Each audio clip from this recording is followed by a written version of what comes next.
বাংলাদেশের মানুষ জাতীয়তাবাদী দল বিএনপিকে কেন ভোট দিবে? এর কারণ হলো, বাংলাদেশে দুটি জায়গা থেকে বাংলাদেশে আয় উপার্জন হয়।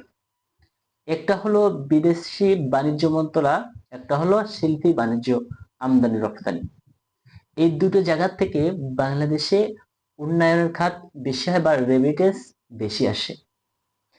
স্বৈরশাসক শেখ হাসিনা 17 বছর এই দেশটা শাসন করেছেন এবং তারা দাবি করে তারা এদেশে অনেক অনেক উন্নত করেছেন।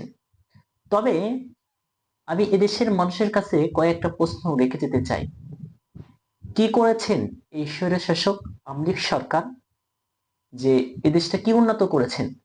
যে দুটো বাণিজ্য মন্ত্রণালয় কথা বলছি, একটা বিদেশি বাণিজ্য মন্ত্রণালয়, একটা শিল্প আমদানি বাণিজ্য মন্ত্রণালয়, এই দুটোই জাতীয়তাবাদী দল বিএনপি সরকার করেছেন।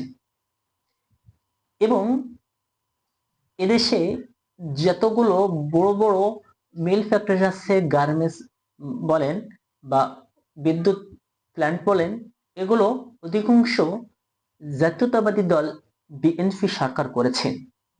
এর ভিতর থেকে একটা রামপাল তাপবিদ্যুৎ কেন্দ্র করেছেন আওয়ামী লীগ সরকার, যেটাতে এদেশের লাভের চাইতে ক্ষতির অংশ বেশি। আরেকটা করেছেন পায়রা তাপবিদ্যুৎ কেন্দ্র।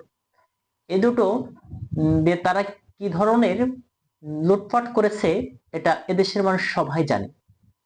এবং যে বাংলাদেশ জামাত ইসলাম তার ইসলামী দল হিসেবে তারা দাবি করে, আমি অস্বীকার করি না। তবে এরা এই 50 বছর এরা এদেশে কি উন্নত করেছেন বা কি উন্নয়ন করেছেন? আমরা দেখেছি যে তাদের উন্নয়নের খেলাটা কি।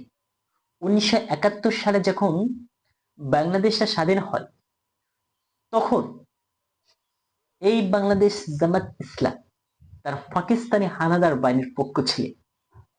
যখন দেশ স্বাধীন হয়ে গেলেন, তখন মতিউর রহমান নিজামী পাকিস্তান চলে গেছেন। যখন তার মা অসুস্থ হয়ে যায়, মৃত্যু শয্যায় কাতরায়, তখনই বাংলাদেশ জাতীয়তাবাদী দল বিএনপির হাত ধরে তারা বাংলাদেশে পাও রাখে। এতে বোঝা যায় যে বাংলাদেশ জাতীয়তাবাদী দল এদেশকে উন্নত করার জন্য, এদেশটাকে এগিয়ে নেওয়ার জন্য তাদের বিকল্প অন্য কেউ নাই। ভিডিওটা যদি ভালো লাগে চ্যানেলটাকে সাবস্ক্রাইব করে দিয়ে সাথে থাকবেন।